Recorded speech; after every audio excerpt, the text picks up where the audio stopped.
Yun, balik tayo rito sa MJ Food Hub.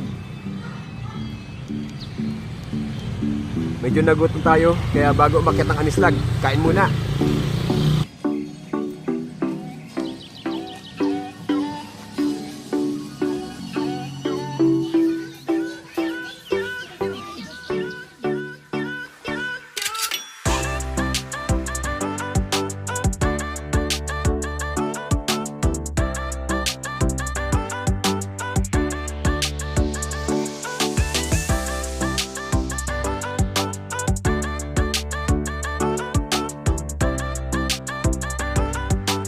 May bago sila, pastel sinog. At syempre, dahil nagustuhan ko last time yung beef pares overload nila, yung mami pares, yan o.